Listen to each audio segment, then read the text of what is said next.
Numbers chapter 22 verse 3. இஸ்ரவேல் மக்கள் ஆண்டவர் அவர்களுக்கு வாக்கு பண்ணினார், கானான் தேசத்தை உனக்கு சுதந்திரமாக கொடுப்பேன், கால் மிதிக்கும் தேசத்தை உனக்கு தருவேன், கண் பார்க்கும் பூமியை கொடுப்பேன் என்று சொல்லி ஆண்டவர் வாக்கு பண்ணின அந்த தேசத்துக்குள்ளாக அவர்கள் போக முடியாமல் போய்விட்டது. நன்றாக நீங்கள் வேதத்தை படிப்பீர்களானால் யோசுவாவும் காலேபும் அவனுக்கு பின்பதாக வந்த சந்ததியார் மட்டும்தான் அந்த தேசத்துக்குள்ளாக போனார்கள். அப்போ உண்மையிலே சொல்லணும்னா எகிப்திலிருந்து புறப்பட்டதில் 2 பேர் தான் என்ன பண்ணாங்க, உள்ள போனாங்க. ஏன்னு சொல்லி காரணம் நாம் பார்க்க போகிறோம். இது ஏன் நம்முடைய வாழ்க்கைக்கு பொருத்தமாக இருக்கும் என்றால், ஆண்டவர் நமக்கு மகிமையான காரியங்களை வைத்திருக்கிறார். ஆமென். அது பொருளாதார ஆசீர்வாதமாக இருக்கலாம், அது ஆவிக்குரிய உன்னத அனுபவங்களாக இருக்கலாம், உலக பிரகாரமான உயர்வாக இருக்கலாம், அது எது வேண்டுமானாலும் இருக்கலாம். ஆண்டவர் நமக்கு மகிமையான காரியங்களை வைத்திருக்கிறார். ஆனால் அந்த மகிமையான காரியங்களை நாம் ஏன் இழந்து விடுகிறோம் என்பதை நாம் பார்க்க போகிறோம். என்னாகமம் 11ஆம் அதிகாரம் 1ஆம் வசனம் வாசிக்க கேட்கலாம். Numbers chapter 11 and verse 1. அது சரியான translation, consumed some of the outskirts of the camp. முதலாவதாக இஸ்ரவேல் மக்கள் தங்களுடைய பிரச்சனைகளுக்காக அவங்க கம்ப்ளைண்ட் பண்ண ஆரம்பிச்சாங்க, முறுமுறுத்தாங்க என்று சொல்லலாம். கம்ப்ளைண்ட். என்ன முறுமுறுத்தாங்க? நிறைய முறுமுறுத்தாங்க. அந்த சரித்திரத்தை நீங்க படிச்சீங்கன்னா, சிவந்த சமுத்திரம் அவங்களுக்கு 2ஆக பிளந்தது.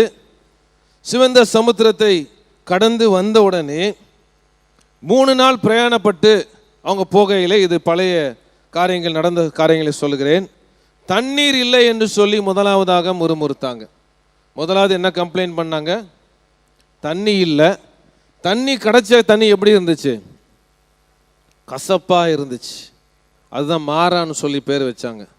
இவங்க ஆண்டவரை நோக்கி பார்க்காம முறுமுறுத்துக்கிட்டே இருந்தாங்க. தொடர்ந்து பார்த்தீங்கன்னா, நீங்கள் படிச்சுக்கிட்டே இருந்தீங்கன்னா, அந்த யாத்ராகமத்தை நீங்கள் படிச்சீங்கன்னா, இந்த மன்னா ஆண்டவர் கொடுத்த ஆகாரம். ஆமென். அது எங்கிருந்து வந்துச்சு? பரலோகத்திலிருந்து வந்துச்சு. அதுக்கும் முறுமுறுத்தாங்க.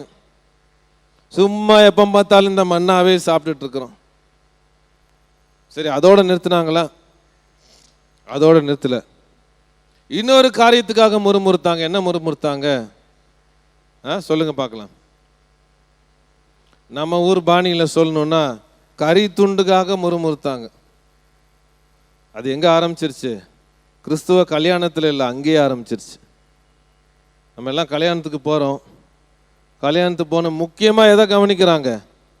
பொண்ணு மாக்குள்ளே பார்க்குறாங்களோ இல்லையோ, பிரியாணி சூப்பராக இருந்துச்சுப்பா, என் பிளேட்டில் நல்லா கறி துண்டு விழுந்துச்சு. துண்டு மாத்திரம் உழலைன்னு வச்சுக்கோங்க, பீஸு சமாதானம் எல்லாம் பீஸாக போயிடும். முறுமுறுக்கிறது.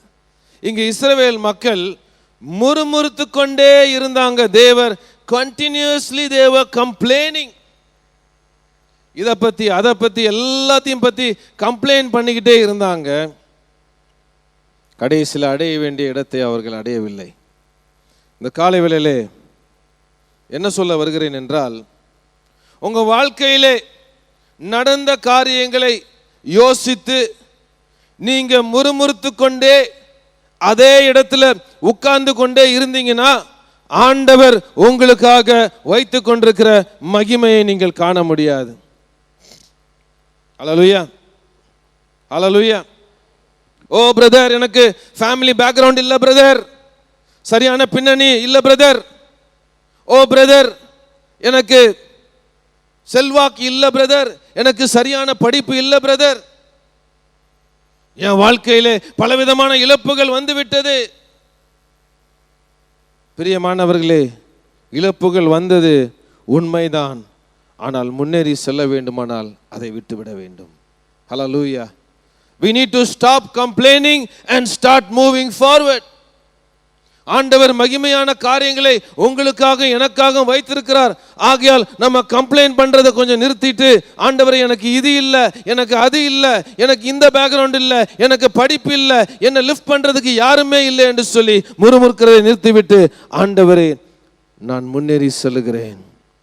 என்னுடைய இழப்பு உண்மைதான், என்னுடைய சூழ்நிலை உண்மைதான், ஆனால் எல்லாவற்றுக்கும் மேலாக நீர் உண்மையுள்ளவராய் இருக்கிறீர். ஒரு கைத்தட்டு கொடுக்கலாம் ஆண்டவருக்கு. ஜாய்ஸ் மேயர் என்று சொல்லப்படுகிற அருமையான ஊழியக்காரி நமக்கு எல்லாருக்கும் தெரியும். ஆண்டவர் அவங்கள வல்லமையாக பயன்படுத்தி கொண்டிருக்கிறாங்க. இன்றைக்கு உலகம் ஃபுல்லா அவங்க டெலிவிஷன் ப்ரோக்ராம், பல நாடுகளிலே பல மொழிகளிலே அவங்களுடைய செய்திகள் எல்லா மக்களுக்கும் போய்கொண்டிருக்கிறது. தேவனுடைய வார்த்தையை எல்லா மக்களுக்கும் அவர்கள் சொல்லிக் கொண்டிருக்கிறார்கள். ஆனால் அவங்களுடைய பின்னணி உங்களுக்கு தெரியுமா பிரியமானவர்களே? சின்ன வயசிலே அவர்கள் தவறாக நடத்தப்பட்டவர்கள்.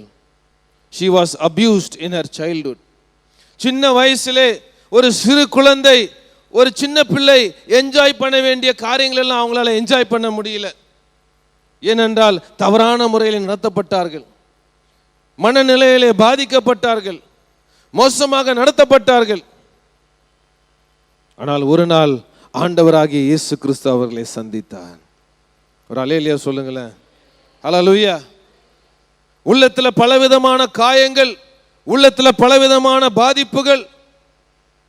ஆனால் என்றைக்கு ஆண்டவரை சந்தித்தார்களோ, அவர்கள் அந்த காயங்கள், அந்த பாதிப்பு, அந்த சூழ்நிலை எல்லாவற்றையும் ஆண்டவருடைய கரத்திலே ஒப்பு கொடுத்து விட்டு, இனி இதை பற்றி நான் தொடர்ந்து பேச மாட்டேன், இனி நான் உட்கார்ந்த இடத்துல உட்கார மாட்டேன், ஆண்டவர் எனக்காக வைத்திருக்கிற மகிமையான காரியங்களை நான் நாடி செல்வேன் என்று முன்னேறி சென்றார்கள். ஹல்லேலூயா. இன்றைக்கு கேள்வி என்னவென்றால், இருக்கிற இடத்துல உட்கார்ந்து முறுமுறுத்து கொண்டு இருக்க போறீங்களா? நடந்ததை நினைத்து தொடர்ந்து முறுமுறுத்து கொண்டு இருக்க போகிறீர்களா? அல்லது ஆண்டவர் உங்களுக்காக வைத்திருக்கிற மகிமையை நோக்கி கடந்து செல்ல போறீங்களா? ஹல்லேலூயா. உங்க வாழ்க்கையிலே பாதிப்பு உண்டாயிருந்தா அதை நீங்கள் ஆண்டவருடைய கரத்தில் கொடுங்க. ஆண்டவர் உங்களை பயன்படுத்துவார். ஏசாயா 61 அதிகாரம் ஒரு அருமையான ஒரு வசனம் வாசிக்கலாம். 61 அதிகாரம் 2-3.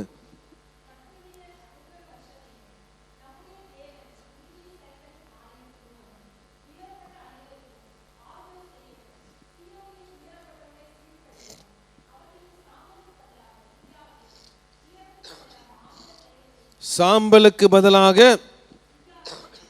சிங்காரத்தையும், துயரத்துக்கு பதிலாக ஆனந்த தைலத்தையும், ஒடுங்க ஆவிக்கு பதிலாக துதியின் உடையை கொடுக்கவும். போது நிறுத்தலாம். தேங்க்யூ. ஆண்டவர் உங்களுக்கு என்ன கொடுக்க விரும்புகிறார்? சாம்பலுக்கு பதிலாக சிங்காரம் என்றால் அலங்காரம். இங்கிலீஷில் பார்த்தீங்கன்னா பியூட்டி இன்ஸ்டெட் ஆஃப் ஆஷஸ் அப்படின்னு போட்டிருக்கு. சாம்பலுக்கு பதிலாக ஆண்டவர் சிங்காரத்தை கொடுக்க விரும்புகிறார். ஆனால் கேள்வி என்னன்னா, சாம்பலை தூக்கி போடுறதுக்கு ரெடியாக இருக்கீங்களா? ஹல்லேலூயா. பக்கத்தில் பார்த்து சொல்லுங்க, சாம்பலை தூக்கி போடுங்க, அப்போ தான் சிங்காரத்தை கொடுப்பார். ஹல்லேலூயா. ஹல்லேலூயா. அப்போ முன்னேறி செல்ல வேண்டுமானால் சாம்பலை தூக்கி போட வேண்டும். பர்த்திமேயு என்ற குருடன் அற்புதத்தை பெற்றுக்கொள்றதுக்கு முன்பதாக அவன் குருடன் என்று சொல்லப்பட்ட அந்த கோட்டை அவன் தூக்கி போட்டான். அதனுடைய அர்த்தம் என்ன? இனி எனக்கு ஒரு புதிய வாழ்வு உண்டு. ஹல்லேலூயா. ஹல்லேலூயா. இந்த வசனம் யாருக்கு என்று தெரியல. இந்த காலவேளையிலே ஆண்டவர் உங்களுக்கு கொடுக்கிற வார்த்தை, முந்தினவைகளை நினைக்க வேண்டாம், பூர்வமானதை சிந்திக்க வேண்டாம், இதோ நான் புதிய காரியத்தை செய்கிறேன், அது இப்பொழுதே தோன்றும் என்று கர்த்தர் சொல்லுகிறார். விசுவாசிங்கன்னா கரங்களை தட்டி ஆண்டவரை மகிமைப்படுத்துங்க.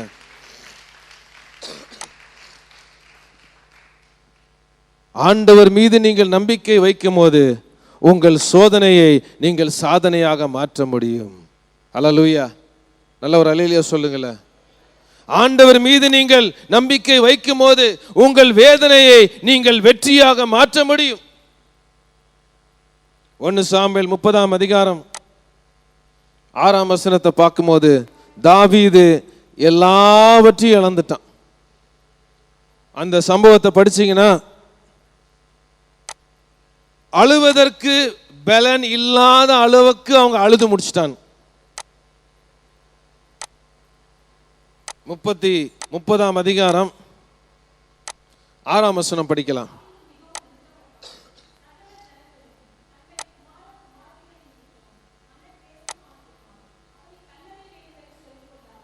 நல்லா கவனிங்க. யாரு தாவீதை கல்லெறியணுன்றானுங்க? யாரு? கூட இருந்தவனே கல் அடிக்கணும்னு ரெடி ஆயிட்டான். எவ்வளவு பயங்கரமான சூழ்நிலை பாருங்க. எல்லாரும் அழுது முடிச்சிட்டாங்க. அழுது முடிச்சுட்டு யாரை பிடிச்சிட்டாங்க கடைசியில்? இவனால தான் பிரச்சனை வந்துச்சு, இவனை கல் அடிக்கணும்னு சொல்லி எல்லாம் ரெடி ஆயிட்டாங்க. அப்போ தாவீதினுடைய நிலையை யோசித்து பாருங்க. அவனுக்கு சப்போர்ட் பண்றதுக்கு ஒரு ஆளு கூட இல்லை. There was no one to back him. இன்றைக்கு நீங்க யோசிக்கலாம், என்ன சப்போர்ட் பண்றதுக்கு யாருமே இல்லை. பிரியமானவர்களே, உங்களை சப்போர்ட் பண்றதுக்கு ஆண்டவர் இருக்கிறாரு. அவர் வரும்போது ஒரு பரம ஆர்மியோட தான் வருவாரு. அவர் தனியா வரமாட்டாரு. விசுவாசிச்சா மாத்திரம் ஆண்டவரை கைத்தட்டி நீங்க மகிமைப்படுத்துங்க. வசனம் சொல்லுது, வாசிங்க அந்த கடைசி பகுதி. தாவீது தன் தேவனாகிய கர்த்தருக்குள்ளே தன்னை திடப்படுத்தி கொண்டான். கம்ப்ளைண்ட் பண்றதுக்கு எல்லா சூழ்நிலையும் இருந்துச்சு. ஆனா தாவீது கம்ப்ளைண்ட் பண்ணல. அவன் ஆண்டவர்கிட்ட போனா ஆண்டவர் அவனுக்காக யுத்தம் பண்ணார். ஹல்லேலூயா. பக்கத்துல உங்களை பார்த்து சொல்லுங்க, ஸ்டாப் கம்ப்ளைனிங், ஸ்டார்ட் பிரேசிங். ஹல்லேலூயா. இரண்டாவதாக ஏன் இஸ்ரவேல் மக்கள் வழி தவறி போனார்கள்? என்னாகமம் 11ஆம் அதிகாரம் 4ஆம் வசனத்திலிருந்து 6ஆம் வசனம்.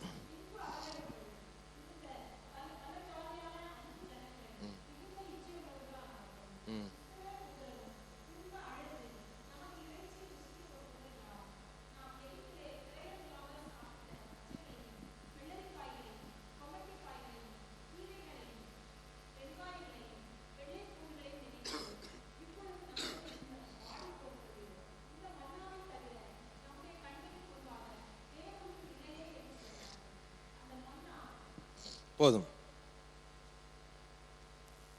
ரெண்டாவது பிரச்சனை என்ன? இச்சை. இங்கிலீஷ்ல பார்த்தீங்கன்னா கிரேவிங் என்ற வார்த்தை பயன்படுத்தப்பட்டிருக்கிறது. அதனுடைய அர்த்தம் என்னன்னா, ஒரு ஒரு ஆழ்ந்த ஒரு ஆசை. அப்படின்னா என்ன அர்த்தம்னா, அது கிடைக்கலனா என்ன பண்ண மாட்டேன், விட மாட்டேன். சில பேர் அடம் பிடிக்கிறாங்க இல்லையா, அந்த பையனை தான் நீங்க ஃபில்அப் பண்ணிடுங்க, அந்த பொண்ணை தான். அது கிடைக்கிற வரைக்கும் என்ன பண்ண மாட்டாங்க, விட்டு விட மாட்டாங்க. ஆசை வேற, இது பேராசை. கிரேவிங். எப்படியாவது எந்த மீன்ஸை பயன்படுத்தியாவது தன்னுடைய ஆசையை நிறைவேற்ற வேண்டும். அப்படி செய்யும் பொழுது அந்த ஆசை பாவமாக மாறிவிடுகிறது. When you start craving for something, it becomes sin. யாத்ராகமம் 20ஆம் அதிகாரம் 17ஆம் வசனம், எல்லாரும் தெரிஞ்ச வசனம், படிக்கலாம்.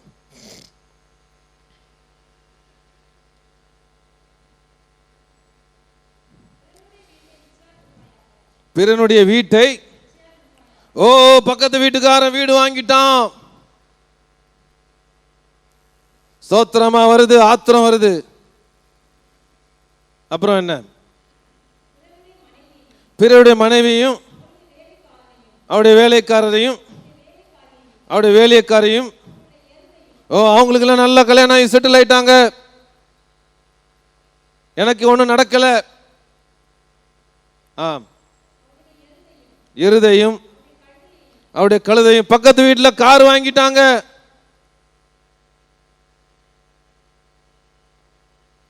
எப்படியாவது நான் வாங்கி விட வேண்டும், கடனையாவது வாங்கி ஏதாவது ஒன்று பண்ணி அதை அடைந்து விட வேண்டும். அங்கேதான் பிரச்சனை. பிரியமானவர்களே, இஸ்ரவேல் மக்கள் இச்சித்தார்கள். they coveted. தாவீதும் அதுல மாட்டினான். யுத்தத்துக்கு போக வேண்டிய நேரத்தில் ஐயா ஹாயா விசில் ஊடித்து மாடியில் சுத்திட்டு இருந்தார். என்ன பண்ணிட்டு இருந்தாரு? சும்மா சுத்திட்டு இருந்தார். சில பேரை கேட்டா என்ன பண்ண, சும்மா அப்படி போயிட்டு இருக்கு, சும்மா ஜஸ்ட். பாஸ்டர் ரூபன் என்ன சொன்னார்? சும்மா என்பது கெட்ட வார்த்தை. அப்போ தாவீது ஒரு காரியத்தை பார்க்கிறான். பார்த்த உடனே அவன் என்ன பண்ணியிருக்கணும்? நம்ம ஊர் பண்ண கம்முன்னு வாயை மூடிட்டு உள்ளே போய் ஆண்டவரே நான் திரும்பி பார்க்க மாட்டேன்னு போயிருக்கணும்.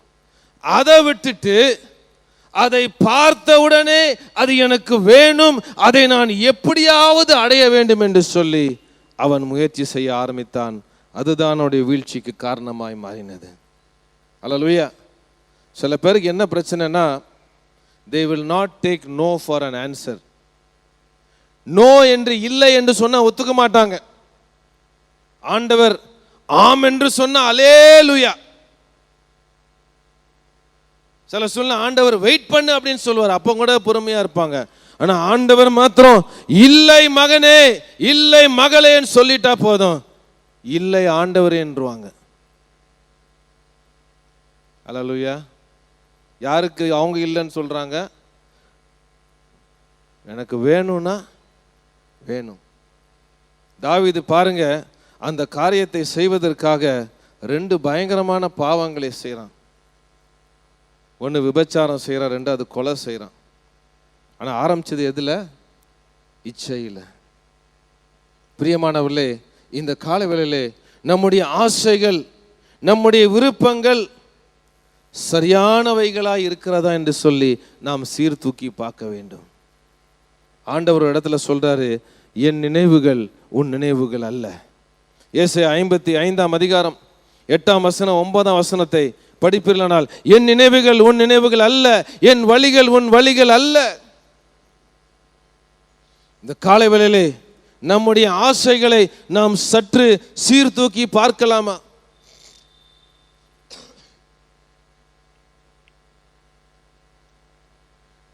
ஒரு அருமையான சகோதரி,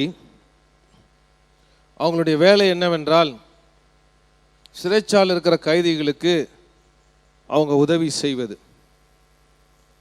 அதிகாரத்தால் கவர்மெண்டால் அங்கீகாரம் செய்யப்பட்டு சிறைச்சாலையில் உள்ள கைதிகளுக்கு அவங்க உதவி செய்ய வேண்டும், ஆலோசனை கொடுக்க வேண்டும், அவங்களை உற்சாகப்படுத்த வேண்டும். இந்த அம்மா சும்மா இல்லாமல் ஒரு கைதியோட ரொம்ப ஃப்ரெண்ட் ஆயிட்டாங்க. ஃப்ரெண்ட் ஆனோடனே அன்பு பொங்கிருச்சு. பொங்கின உடனே 2 பேரும் சூழ்ச்சி பண்ணி ஒரு நாள் போலீஸ்காரங்க காரில் இந்த கைதியை விலங்கு போட்டு கூட்டு வரும்போது இந்த சகோதரி அவங்க இன்னொரு வண்டியில் ரெடியாக வந்து கன்னை எடுத்துட்டு வந்து இந்த நபரை எப்படியாவது காப்பாற்றி கூட்டு போயிடணும்னு சொல்லி முயற்சி பண்ணி முயற்சி செய்யும் பொழுது பிரச்சனை ஆகிவிட்டது. பிரச்சனை ஆனவுடனே அந்த சகோதரி கன் எடுத்து ஒரு போலீஸ்காரனை ஷூட் பண்ணிடுறாங்க. நான் சொல்றது கதையில் நடந்த சம்பவம். அமெரிக்காவில் ஷூட் பண்ண உடனே அந்த போலீஸ்காரர் கீழே விழுந்துடுறாரு. மற்ற போலீஸ்காரெலாம் அவருக்கு அட்டென்ட் பண்ண முடியாது போகிறாங்க. இவங்க 2 பேரும் வேனில் சந்தோஷமாக போயிடுறாங்க. ரொம்ப சந்தோஷமாக இருக்கிறாங்க, 2 பேரும் உல்லாசமாக இருக்கிறாங்க. கொஞ்சம் தூரம் போனோடனே ஒரு இடத்துல போய் அவனுடைய விலங்குகளை எப்படியோ உடைத்து தகத்தெறிஞ்சிடுறாங்க. ஒரு ரூம் எடுத்து 2 பேரும் ரொம்ப சந்தோஷமாக பேசிக்கிட்டு இருக்கிறாங்க. தப்பிச்சிட்டோம் அப்படின்னு யோசிச்சுட்டு இருக்கும்போது டிவியில் நியூஸ் வருது, இவங்க ஷூட் பண்ண போலீஸ்காரன் இறந்து விட்டான் என்று சொல்லி. போலீஸ்காரர்கள் தேடிக்கொண்டிருக்கிறார்கள். கடைசியிலே 2 பேரும் அகப்பட்டார்கள். 2 பேரும் பிடிக்கப்பட்டு ஜட்ஜுக்கு முன்னாடி போய் நிறுத்தும் பொழுது அந்த ஜட்ஜு சொன்னார், மர்டர் பண்ணதுனால உனக்கு ஆயுள் தண்டனை 2 பேருக்கும் கொடுக்கப்படுகிறேன்னு சொன்னாங்க. பாருங்கள் பிரியமானவர்களே, விளையாட்டு வினையாக மாறிவிட்டது. ஒரு சின்ன ஒரு இச்சை, எப்படியாவது அதை அடைய வேண்டும் என்று சொல்லி அந்த சகோதரி தன்னுடைய இருதயத்திலே நினைத்து செயல்பட்டதுனால கடைசியில போய் ஜெயிலில் போய் முடிய வேண்டிய ஒரு சூழ்நிலை. பிரியமானவர்களே, ஆண்டவர் வேண்டாம் சொன்னார்னா அது நமக்கு நல்லது. அல்லேலூயா. பக்கத்தில் பார்த்து சொல்லுங்க, ஆண்டவர் வேண்டாம்னு சொன்னா உங்களுக்கு ரொம்ப நல்லது, தயவு செய்து விட்டுருங்க. இஸ்ரவேல் மக்கள் விடலை. அதனால தான் பாருங்க, அந்த என்னாகமம் 11ஆம் அதிகாரம் வீட்டில் போய் படிச்சு பாருங்க, 33லேருந்து 35. கரித்துண்டு பல்லுக்குள்ள இருக்குது. கரித்துண்டை நல்லா உட்காந்து கடிச்சிக்கிட்டு இருக்கிறானுங்க. ஆண்டவருடைய கோபாக்கினை அவளுக்கு விரோதமாக எழுந்து அங்கே கொள்ளை நோய் உண்டாயிற்று. அந்த இடத்துக்கு கிப்ரோத் ஹட்டாவா என்று சொல்லி பெயரிட்டாங்க. ஏன்னா ஆண்டவர் அவங்களை அழித்து போட்டார். இந்த காலவெளியில் நம்முடைய ஆசைகள், நம்முடைய விருப்பங்களை நாம் சீர்தூக்கி பார்க்க வேண்டும். 3ஆவதாக ஏன் இஸ்ரவேல் மக்கள் வழி இழந்து போனாங்கன்னு சொல்லி பார்த்தீங்கன்னா, தவறான அறிக்கை. எல்லாரும் சேர்ந்து சொல்லுங்க, தவறான அறிக்கை. முதலாவது முறுமுறுப்பு. சொல்லுங்க, முதலாவது முறுமுறுப்பு, 2வது இச்சை, 3வது தவறான அறிக்கை. என்னாகும் 12ஆம் அதிகாரம் 2லேருந்து 4 படிக்கலாம்.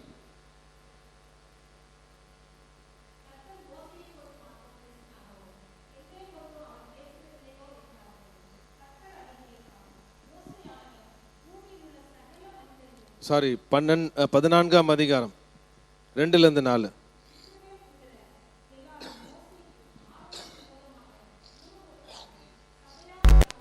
நல்ல கவனிங்க. சபையால் எல்லாரும் அவர்களை நோக்கி, எகிப்து தேசத்திலே செத்து போனோமானால் நலமாய் இருக்கும். என்ன வாயை திறந்து என்ன சொல்றானுங்க? எகிப்து தேசத்தில் செத்து போனா நல்லா இருக்கும். அதுக்கப்புறம் படிங்க, இந்த வனாந்திரத்தில் நாங்கள் செத்தால் நல்லா. அதோடு நிறுத்துங்க. என்ன வார்த்தை பேசுறாங்க பாருங்க. எகிப்திலே செத்து போயிருந்தா நல்லா இருக்கும்னு முதல்ல சொல்றாங்க. 2வது என்ன சொல்றாங்க? இங்கே செத்து போனா நல்லா இருக்கும். பாருங்க அறிக்கை, வாயின் வார்த்தையில் வருகின்ற அறிக்கையை பாருங்க. இவங்க அறிக்கை பண்ணாங்க, ஆண்டவர் கிராண்டட் அப்படின்ட்டாரு. அல்லேலூயா, அல்லேலூயாவா. இவங்க அறிக்கை பண்ணாங்க, நாங்க செத்து போறோம் அப்படின்னாங்க. ஆண்டவர் கிராண்டட், வச்சுக்கோ அப்படின்ட்டாரு. வாசிங்க வசனத்தை. அதே அதிகாரத்தில் 28ஆம் வசனம் படிங்க. 14:28. நீங்கள்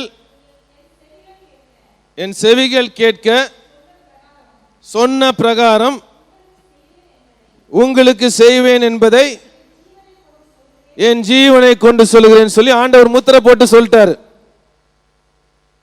செத்து போறேன் செத்து போறேன் செத்து போறேன்னு சொல்லிட்டே இருந்தான். ஓகே கிராண்டட் அப்படின்னு முத்திரை அடிச்சிட்டார். சில பேர் அப்படிதான், ஏதாவது ஒரு பிரச்சனை வந்துட்டா போதும், செத்து தொலைகிறேன். ஆண்டவர் உங்களை சாகும்படியாக அழைக்கவில்லை, உயிரோடு இருந்து சாட்சியாக இருக்கும்படியாக அழைத்திருக்கிறார். ஹல்லேலூயா. நல்ல ஒரு கைத்தட்டு கொடுங்களேன் ஆண்டவருக்கு. நீதிமொழிகள் 18ஆம் அதிகாரம் 21ஆம் வசனம் சொல்கிறது, ஜீவனும் மரணமும் நாவின் அதிகாரத்தில் இருக்கிறது. எதை நம்ம பேசுறோம், நெகட்டிவான வார்த்தைகளை பேசிக்கொண்டே இருப்போமானால் அதே காரியங்கள் தான் உங்களுக்கு நடக்கும்.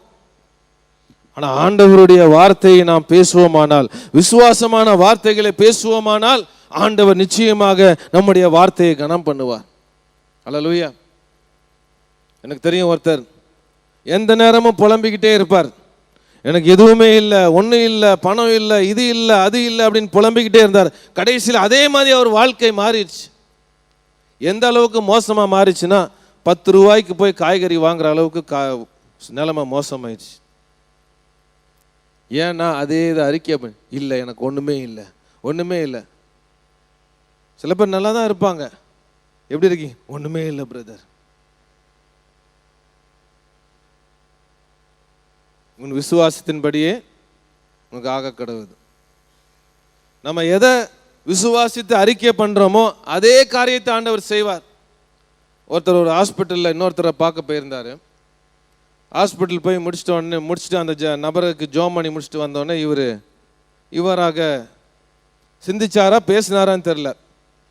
நான் அட்மிட் ஆனால் இந்த மாதிரி ஹாஸ்பிட்டலில் தான் அட்மிட் ஆனோம் அப்படின்னு. என்ன ஆசை பாருங்க. அட்மிட் ஆனால் இந்த மாதிரி ஹாஸ்பிட்டலில் தான் அட்மிட் ஆகணும். அப்படியே ஆயிடுச்சு. வீட்டில் போய் படிக்கட்டில் தடுக்கி விழுந்தார். அடுத்த வாரம் ஹாஸ்பிட்டலுக்கு அவரை தூக்கிட்டு போனாங்க. இப்போ தெரியுதா நம்ம வாழ்க்கையில் ஏன் சில பிரச்சனைகள், தேவையில்லாத பிரச்சனைகள் வருது தெரியுமா? எதனால வருது தெரியுமா? ஜாய்ஸ் மேயர் ஒரு அருமையான புத்தகம் எழுதியிருக்கிறாங்க. முடிஞ்சா வாங்கி படிங்க. நானும் என் பெரிய வாயும்னு சொல்லி. அல்லேலூயா. பக்கத்தில் பார்த்து சொல்லுங்க, இதுதான் பிரச்சனை. அல்லேலூயா. பக்கத்தில் பார்த்து சொல்லுங்க, அறிக்கையை மாத்து, அறிக்கையை மாத்து. நீங்க மறிக்க மாட்டீங்க. அல்லேலூயா, அல்லேலூயா. ஐயோ ஒரு மாதிரி பண்ணுது. ஒன்றும் இருக்காது, ஒரு சின்ன தலைவலி வந்திருக்கும், ஹாஸ்பிட்டலுக்கு எடுத்துட்டு போ. நீங்க உயிரோடு இருந்து தேவனுடைய கிரியைகளை அறிவிப்பீர்கள். You will live and declare the works of God. அல்லேலூயா. கரங்களை தட்டி ஆண்டவரை மகிமைப்படுத்தலாம். ஆண்டவருடைய வார்த்தையை அறிக்கை பண்ண கத்துக்கொள்ளுங்க. எல்லாவனும் சொன்னா, 12 பேர் அனுப்பினார், 10 பேர் சொன்னா இது முடியாது என்று சொல்லி. ஆனா யோசுவாவும் காலேபும் சொன்னாங்க இது முடியும், ஆண்டவர் நமக்கு இந்த தேசத்தை கொடுப்பாருன்னு சொல்லி. அதே மாதிரி அவங்க 2 பேரும் அந்த தேசத்துக்குள்ள போனாங்க. அல்லேலூயா. முடியும்னு சொல்லி பாருங்க, ஆண்டவர் உங்களுக்காக யுத்தம் பண்ணுவார். கடைசியாக ஏன் இஸ்ரவேல் மக்கள் வழி தவறி போனார்கள் சொல்லி பார்க்கும் பொழுது, அதை என்னாகும் 14ஆம் அதிகாரம் 2ஆம் வசனத்திலிருந்து 4ஆம் வசனம் வரைக்கும் படிக்கலாம்.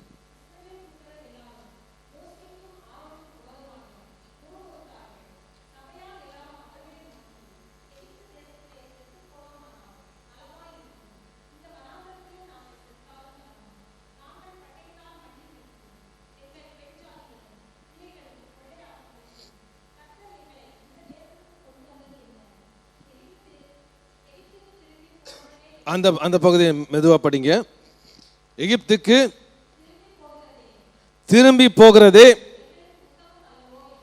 எங்களுக்கு உத்தமம் அல்லவோ என்று சொல்லிட்டு அதுக்கப்புறம் என்ன சொல்றாங்க? பின்பு அவர்கள் நாங்கள் ஒரு தலைவரை ஏற்படுத்தி கொண்டு எகிப்துக்கு திரும்பி போவோம் என்று சொல்லி வாருங்கள் என்று. நல்லா கவனிச்சு பாருங்க இந்த வசனத்தை. எகிப்திலிருந்து யார் கொண்டு வந்தது? யார் கொண்டு வந்தா? இஸ்ரவேல் மக்கள் எகிப்திலிருந்து யார்? ஆண்டவர் தான் கொண்டு வந்தார். இங்கே என்ன சொல்றாங்க? நாங்க எகிப்துக்கு மறுபடியுமாக போகிறோம். அப்படின்னா என்ன அர்த்தம்? பழைய வாழ்க்கைக்கு நாங்கள் மறுபடியுமாக கடந்து போகிறோம் என்று சொல்கிறார்கள். They wanted to compromise. எகிப்து என்று சொல்லப்படுகிறது உலக வாழ்க்கையை குறிக்கிறதாக இருக்கிறது. 2 ஆராதனையில் நான் பகிர்ந்து கொண்ட காரியம் என்னவென்றால், நாம் உலகத்துக்கு சொந்தமானவர்கள் அல்ல. அல்லேலூயா, அல்லேலூயா. நல்ல விசுவாசிங்கன்னா நல்ல ஒரு சத்தமா ஒரு அல்லேலூயா சொல்லுங்க. அல்லேலூயா. சில சூழ்நிலை வரும்போது சில பேர் என்ன சொல்றாங்க, நான் மட்டும் கிறிஸ்டினா இல்லைன்னா நல்லா இருந்திருக்கிறோமே. நான் மட்டும் கிறிஸ்டினா இல்லைன்னா எங்கே போயிருக்கணும்? கீழே தான் போயிருக்கணும். கொஞ்சம் பழைய வாழ்க்கைக்கு போயிட்டு வந்தா நல்லா இருக்குமே. எல்லாரும் செய்யறாங்களே, நான் மாத்திரம் ஏன் செய்யக்கூடாது? அதுதான் எகிப்தின் வாழ்க்கை. ஆண்டவருக்கு நாம் ஒப்பு கொடுக்கும் போது எப்படி ஒப்பு கொடுத்தோம் தெரியுமா? அந்த பாடல் நம்ம அடிக்கடி பாடுறதில்ல, ஆனால் நம்ம எல்லாருக்கும் தெரிந்த பாடல். இயேசுவின் பின்னே போக துணிந்தேன், பின்னோக்கே நான், பின்னோக்கே நான். இயேசுவின் பின்னே போக துணிந்தேன், இயேசுவின் பின்னே போக துணிந்தேன், இயேசுவின் பின்னே போக துணிந்தேன், பின்னோக்கே நான், பின்னோக்கே நான், பின்னோக்கே நான். உலகம் என் பின்னே, சிலுவை என் முன்னே, உலகம் என் பின்னே, சிலுவை என் முன்னே, உலகம் என் பின்னே, சிலுவை என் முன்னே, பின்னோக்கே நான், பின்னோக்கே நான், பின்னோக்கே நான், பின்னோக்கே நான். இன்னொரு பக்தன் இவ்வாறாக பாடுகிறார், மண்ணுக்காக மாணிக்கத்தை விட்டிட மாட்டேன். அல்லேலூயா. இந்த மண்ணுக்காக போய் அந்த மகிமையை நம்ம இழக்கலாமா? அல்லேலூயா. மகிமையான பரலோகத்தை ஆண்டவர் உங்களுக்காக எனக்காக வைத்திருக்கிறார். மகிமையான ஆசீர்வாதங்களை உங்களுக்காக எனக்காக வைத்திருக்கிறார். ஆண்டவர் வைத்திருக்கிற மகிமையெல்லாம் விட்டுட்டு எகிப்துக்கு பின்னாடி போறோம்னு சொல்றோமே, இது நியாயமா? ஒரு சூழ்நிலையில் ஆண்டவர் இஸ்ரவேல் மக்களை பார்த்து சொல்லுகிறார், மற்ற தேவர்களை வணங்குவதற்கு என்னிடத்தில் என்ன அநியாயத்தை கண்டாய் என்று சொல்லி வேதனையோடு ஆண்டவர் இஸ்ரவேல் மக்களை பார்த்து கேட்கிறார். இன்றைக்கு நம்ம காம்ப்ரமைஸ் பண்ணி கொண்டிருக்கிறோமா? இந்த காம்ப்ரமைஸ் என்ற வார்த்தையினுடைய அர்த்தம் கொஞ்சம் டிக்ஷனரியில் பார்த்தேன். அதனுடைய அர்த்தம் என்னன்னா, மேக்கிங் ஸ்மால் கன்செஷன்ஸ், சின்ன சின்ன இடைவெளிகள் விட்டு கொடுக்கிறது. சின்ன சின்ன, நான் ஒன்றும் பெருசாக ஒன்றும் தப்பு செய்யலை பிரதர், பெருசாக ஒன்றும் ஆண்டவருக்கு விரோதமாக செய்யலை. பிரியமானவர்களே, ஆண்டவர் நமக்காக எல்லாவற்றையும் கொடுத்தார். அப்படி என்றால் நாம் முழுமையாக அவரை பின்பற்ற வேண்டும். அல்லேலூயா. ஒரு கம்யூனிஸ்ட் தேசத்தில் இப்படிப்பட்ட ஒரு ஆராதனை நடந்து கொண்டிருந்தது. கம்யூனிஸ்ட் தேசத்தில் விடுதலையோடு ஆராதிக்க முடியாது. இப்போ திடீர்னு சொல்லி முகம்படி போட்டுக்கொண்டு ஒரு 4-5 பேர் மிஷின் கன்னை வச்சுட்டு உள்ளே நுழைஞ்சாங்க. உள்ளே நுழைஞ்சிட்டு சொன்னாங்க, இங்கே பைபிளை வச்சிடறோம், யார் யார் இயேசு வேண்டான்னு சொல்கிறாங்களோ இந்த பைபிளை துப்பிட்டு நீங்கள் வெளியே போயிடணும் அப்படின்னு. அதில் 60% மேற்பட்டவர்கள் இயேசு வேண்டான்னு சொல்லி வெளியே போயிட்டாங்க. நடந்த சம்பவம். எல்லாரும் வெளியே போன பிறகு இந்த பாஸ்டரும் கொஞ்சம் ஒரு கூட்ட மக்களும் அவங்க சாகிறதுக்கு ரெடியாக இருந்தாங்க. கம்யூனிஸ்ட் அந்த மக்கள்லாம் சொன்னாங்க, கதவை மூடுங்க அப்படின்னாங்க. எல்லாரும் கதவை மூடினாங்க. கதவை மூடினோடனே அவங்க கன்னெல்லாம் கீழே வச்சுட்டு வர்ஷிப்பை ஆரம்பிங்க அப்படின்னாங்க.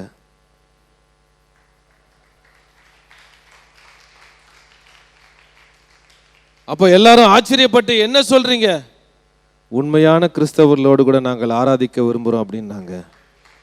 அல்லேலூயா. ஏன்னா பொய்க்காரனா இருந்தால் என்ன ஆகும்? நாளைக்கு போய் அங்கே காட்டி கொடுத்துருவான். அல்லேலூயா. ஒரு அருமையான பாட்டு அடிக்கடி பாஸ்டர் ராஜசேகர் பாடர், உலகம் தந்திடும் அன்பு மாயையே இயேசு தந்திடும். இன்றைக்கு நம்ம காம்ப்ரமைஸ் பண்ணி கொண்டிருக்கிறோமா? அல்லது ஆண்டவருக்காக என்ன நடந்தாலும் நான் உறுதியாக இருப்பேன், ஒருவேளை என் ஜீவன் போனாலும் உறுதியாக இருப்பேன் என்ற உறுதி நமக்கு இருக்குமா? ஈராக்கில் நடந்த காரியங்கள் உங்கள் காதுக்கு வந்திருக்கும். கிறிஸ்தவர்கள் ஆண்டவருக்காக அங்கு இரத்த சாட்சியாக மரித்திருக்கிறார்கள். அந்த நியூஸ் எல்லாம் நிறைய வெளியே வரல. சித்திரவதை செய்யப்பட்டு கிறிஸ்தவர்கள் அங்கே ரத்தம் சிந்தி இருக்கிறார்கள். ஆண்டவர் சும்மா இருப்பார் நினைச்சிட்டு இருக்கீங்களா? நிச்சயமாக ஆண்டவர் ஒரு எழுப்புதலை உண்டாக்குவார். ஹல்லேலூயா. அவங்க காம்ப்ரமைஸ் பண்ணல. பைபிளில் 3 வாலிபர்கள் நான் ரொம்ப அவங்க வாழ்க்கையை அட்மையர் பண்ணுவேன். Shadrach, Meshach, Abednego. 3 வாலிபர்கள் பெரிய அறிக்கை சொல்லிட்டாங்க. ராஜாவுடைய சிலைக்கு முன்பதாக எல்லாரும் தாழ விழுந்து பணிந்து கொள்ள வேண்டும். ஷாத்ராக், மேஷாக், ஆபேத்நேகோ மாத்திரம் முடியாது அப்படின்னு சொல்லிட்டாங்க. தானியேல் 3ஆம் அதிகாரம் 16ஆம் வசனத்திலிருந்து 18ஆம் வசனம் வரைக்கும் வாசிக்கலாம்.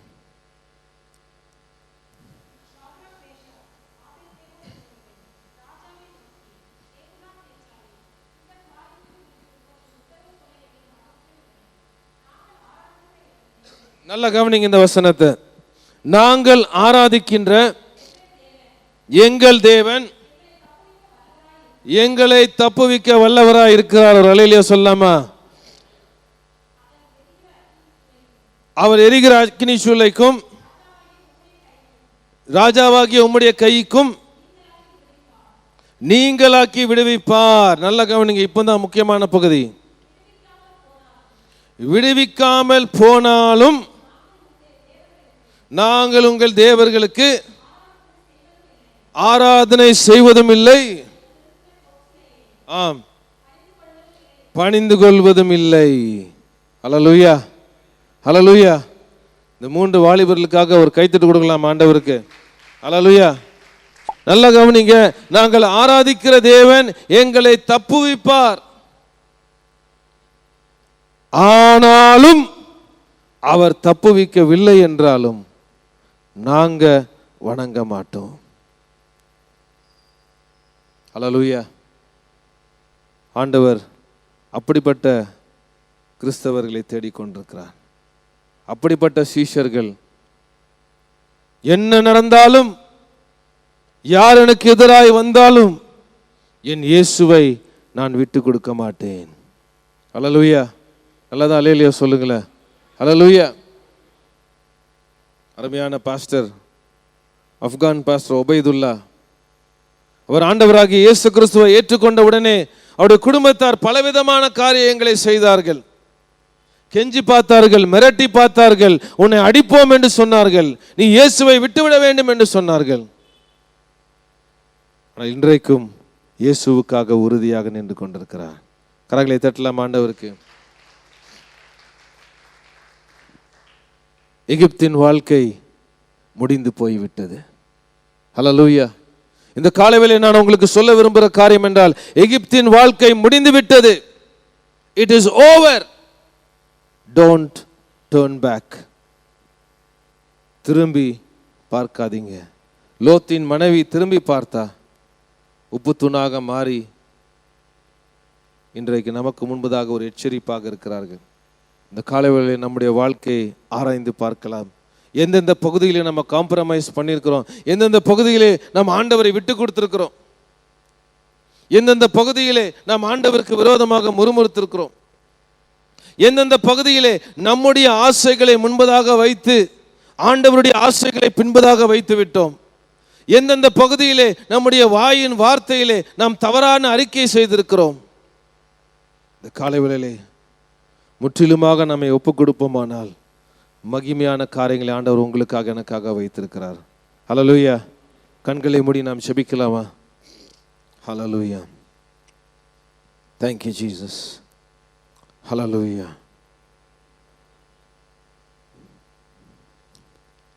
இந்த காலை வேளையிலே உங்கள் சோதனையை ஆண்டவர் சாதனையாக மாற்ற விரும்புகிறார். இந்த காலை வேளையிலே உங்கள் வேதனையை ஆண்டவர் ஒரு வெற்றியாக மாற்ற விரும்புகிறார். But you have to let go. ஆனால் நீங்கள் அதை விட்டுவிட வேண்டும். முறுமுறுக்கிறதை விட்டுவிட வேண்டும். என் வாழ்க்கையில் இது நடந்து விட்டது என்று சொல்லி அதே யோசித்துக் கொண்டு அதே புலம்பிக் கொண்டிருப்போமானால் ஆண்டவர் வைத்திருக்கிற புதிய காரியத்தை பெற்றுக்கொள்ள முடியாது. பிரியமானவர்களே, சாம்பலுக்கு பதிலாக சிங்காரத்தை ஆண்டவர் உங்களுக்கு கொடுக்க விரும்புகிறார். ஒரு ஒளிமயமான எதிர்காலத்தை ஆண்டவர் உங்களுக்கு வைத்திருக்கிறார். நான் உன் பேரில் வைத்திருக்கிற நினைவுகளை அறிவேன், அவைகள் தீமைக்கு எதுவானவைகள் அல்ல, அவைகள் சமாதானத்துக்கு ஏதுவானவைகள் என்று சொல்லி ஆண்டவர் சொல்லியிருக்கிறார். இந்த காலை வேளை ஒப்பு கொடுக்கலாம். ஆண்டவரே, நான் முறுமுறுக்க மாட்டேன், நடந்ததை நினைச்சு நான் என் வாழ்க்கையை ஓட்ட மாட்டேன். ஆண்டவரே, இந்த காலை வேளையிலே என் வேதனையை உம்முடைய கரத்திலே ஒப்பு கொடுக்கிறேன். Lord, I give you my hurts. என்ன நீங்க உணர்றீங்களோ அதை ஆண்டவர்கிட்ட சொல்லுங்க. மனிதர்கள் புரிந்து கொள்ள மாட்டார்கள், ஆனால் உங்களை புரிந்து கொள்ளுகின்ற தெய்வம் உண்டு. உங்களை அழைத்தவர் உண்மை உள்ளவர். நீங்க கடந்து போன பாதனை அவரும் கடந்து போயிருக்கிறார், அதற்கு மேலாகவும் கடந்து போயிருக்கிறார். எசேக்கியா ராஜா அழுத போது அவனை பார்த்து சொன்னார், உன் கண்ணீரை கண்டேன், உன் விண்ணப்பத்தை கேட்டேன் என்று சொல்லி. அதற்கு பிறகு எசேக்கியா ராஜா அளவில்லை. ஆண்டவர் உங்க வாழ்க்கைக்கு அருமையான ஒரு திட்டத்தை வைத்திருக்கிறார். அவருக்கு இடம் கொடுங்கள், அவர் மீது உங்க நம்பிக்கையை வைங்க. இந்த காலை வேளையிலே உங்க ஆசைகளை சீர்தூக்கி பார்க்கலாமா? ஆண்டவருடைய ஆசையை நான் நிறைவேற்றி கொண்டிருக்கிறேனா, அல்லது என்னுடைய ஆசைகளை நிறைவேற்றி கொண்டிருக்கிறேனா? ஒப்பு கொடுக்கலாமா? ஆண்டவரே, இனி நான் அல்ல, கிறிஸ்துவே எனக்குள் ஜீவிக்கிறார் என்று சொன்னது போல, பவுல் சொன்னது போல, நான் கிறிஸ்துவுக்கு, I am crucified with Christ, நான் கிறிஸ்துவுக்குள் சிலுவையில் அறையப்பட்டிருக்கிறேன். ஜீவிப்பது நான் அல்ல, கிறிஸ்துவே எனக்குள் ஜீவிக்கிறார். கரங்களை உயர்த்தி ஒப்பு கொடுக்கலாம். ஆண்டவரே, அப்படிப்பட்ட ஒரு வாழ்க்கை எனக்கு தேவை. ஆண்டவரே, பிரியமானவர்களே, இந்த காலை வேளையில தவறான அறிக்கை பண்ணியிருந்தீங்கன்னா ஆண்டவர்கிட்ட மன்னிப்பு கேளுங்க. நான் செத்து போகட்டும், தவறான வார்த்தைகளை பேசியிருப்போமானால் ஆண்டவர்கிட்ட மன்னிப்பு கேளுங்க. ஆண்டவர் ஒரு புதிய ஆரம்பத்தை உங்களுக்கு கட்டளையிடுவார். காம்ப்ரமைஸ் பண்ணியிருந்தோன்னா, உலகத்தோடு ஒத்து போயிருந்தோம், இந்த காலை வேளையில மன்னிப்பு கேட்கலாம். ஆண்டவரே, எந்த சூழ்நிலை வந்தாலும் நான் உம்மையை விட்டு பிரிய மாட்டேன். இந்த காலை வேளை இந்த பாடலை ஒரு அர்ப்பணிப்போடு பார்க்கலாம். இயேசுவின் பின்னே போக துணிந்தேன். Thank you Jesus. இயேசுவின் பின்னே போக துணிந்தேன், இயேசுவின் பின்னே போக துணிந்தேன், இயேசுவின் பின்னே போக துணிந்தேன், பின்னோக்கே நான், பின்னோக்கே நான். ஒரு நிமிஷம் அப்படியே நம்ம ஆராய்ந்து பார்க்கலாமா? ஹல்லேலூயா. உலகம் என் பின்னே, சிலுவை என் முன்னே, உலகம் என் பின்னே, சிலுவை என் முன்னே, உலகம் என் பின்னே, சிலுவை என் முன்னே, பின்னோக்கே நான், பின்னோக்கே நான், பின்னோக்கே நான். ஒரு ஜெபமாய் பாடலாமா? இயேசுவின் பின்னே போக துணிந்தே, இயேசுவின் பின்னே போக துணிந்தே, இயேசுவின் பின்னே போக துணிந்தே, பின்னோக்கே நான், பின்னோக்கே நான், பின்னோக்கே நான். I have decided to follow Jesus. I have decided to follow Jesus. I have decided to follow Jesus. No turning back, no turning back, no turning back, no turning back. பிரியமானவர்களே, ஒரு தேவனுடைய ஊழியக்காரர் ஒரே நாளிலே தன்னுடைய முழு குடும்பத்தையும் அவர் இழந்து போனார். இயேசுவை பிரசங்கித்தது நிமித்தமாக. ஆனாலும் அவர் இயேசுவை விட்டுவிடவில்லை. அவர் கடைசியா பாடினது என்ன தெரியுமா? Though none go with me, still I will follow. யாருமே என் கூட வரலனாலும் நான் இயேசுவை பின்பற்றுவேன்னு சொல்லி ஒப்பு கொடுத்தார். Though none go with me, still I will follow. Though none go with me, still I will follow. Though none go with me, still I will follow. No turning back, no turning back, no turning back, no turning back. அப்பா, இந்த காலை வேளையிலே எங்களை முழுமையாக அர்ப்பணிக்கிறோம். எங்கள் வார்த்தையிலே நாங்கள் குறைவுள்ளவர்களாய் காணப்படுகிறோம். எகிப்தின் வாழ்க்கைக்கு மறுபடியுமாக கடந்து செல்லுகிறவர்களாய் இருக்கிறோம். ஆண்டவரே, எங்களை மன்னிங்க. எல்லாரும் ஒப்பு கொடுக்கலாமா? ஆண்டவரே, எங்கள் தவறான அறிக்கைகளை மன்னிங்க. ஆண்டவரே, நீர் வைத்திருக்கிற மகிமையான காரியங்களை மறந்துவிட்டு சூழ்நிலையை பார்த்து நாங்கள் முறுமுறுத்து கொண்டிருக்கிறோம். இந்த காலைவேளை எங்களை மன்னிங்க ஆண்டவரே. முதலத்தால எங்களை சுத்திகரிங்க. எல்லாரும் ஒப்பு கொடுக்கலாமா? ஆண்டவரே, இனி நான் முறுமுறுக்க மாட்டேன். இனி நான் பின்னோக்கி பார்க்க மாட்டேன். இனி நான் தவறான அறிக்கை செய்ய மாட்டேன். இனி தவறான வார்த்தைகளை பேச மாட்டேன். எகிப்துக்கு நான் திரும்பி போக மாட்டேன். ஒப்பு கொடுக்கலாமா? எங்கள் பரலோக பிதாவே, நீர் எங்களுக்காக மகிமையான காரியங்களை வைத்திருக்கிறீங்க. இந்த காலைவேளை எங்களுடைய ஆசைகளை சிலுவையிலே நாங்கள் அறையுகிறோம் அப்பா. எங்களுடைய ஆசைகள் அல்ல, உமது ஆசைகளை, உமது விருப்பங்களை எங்க வாழ்க்கையில நிறைவேற்றுங்க. மகிமையான காரியங்களை எங்களுக்கு வெளிப்படுத்துங்க. நீர் எங்களுக்காக வைத்திருக்கிற நோக்கங்களையும் திட்டங்களையும் ஆண்டவரே எங்க வாழ்க்கையில நிறைவேற்றுங்க. இஸ்ரவேல் மக்களை போல் வழுகி விழாதபடி யோசுவாவும் காலேபை போல் ஆனால் ஆண்டவரே நாங்கள் முன்னேறி செல்ல எங்களுக்கு கிருபை செய்யுங்க. தேசத்தை சுதந்திரித்துக் கொள்ள கிருபை செய்யுங்க. வந்த ஒவ்வொருத்தரையும் ஆசீர்வதிங்க. இயேசுவின் ரத்தத்துக்குள்ளாக உறவுகளை ஒப்புக் கொடுக்கிறேன். எல்லா தேவனை அல்லாத காரியங்கள் இயேசுவின் நாமத்துல நீங்கி போவதாக. குடும்பத்துல சமாதானத்தை டிஸ்டர்ப் பண்ற காரியங்கள் எல்லாம் இயேசுவின் நாமத்துல நீங்கி போவதாக. பிசாசின் கிரியைகள் இயேசுவின் நாமத்துல அழிந்து போவதாக. இன்று காண்கிற எகிப்தியனை இனி நீ காண்பதில்லை என்று சொன்னது போல இனி அந்த போராட்டம் மறுபடியும் வராதபடிக்கு உமது பிள்ளைகளுக்கு ஒரு மாபெரும் விடுதலையை கட்டளையிடுவீராக. எந்த விதத்தில் நாங்கள் திரும்பி போகாதபடிக்கு முன்னேறி செல்ல கிருபை செய்யுங்க. ஆசீர்வதிங்க. இயேசுவின் ரத்தத்துக்குள்ளாக ஒப்பு கொடுக்கிறோம். இயேசு கிறிஸ்துவின் உயிர்த்தெழுந்த நாமத்திலே ஜெபிக்கிறோம் பிதாவே, ஆமென். நம்முடைய கர்த்தராகிய இயேசு கிறிஸ்துவினுடைய கிருபையும் பிதாவாகிய தேவனுடைய அன்பும் பரிசுத்த ஆவியினுடைய அன்யோன்ய ஐக்கியமும் நம் அனைவரோடு கூட இன்றும் என்றும் சதா காலம் இருப்பதாக. ஆமென்.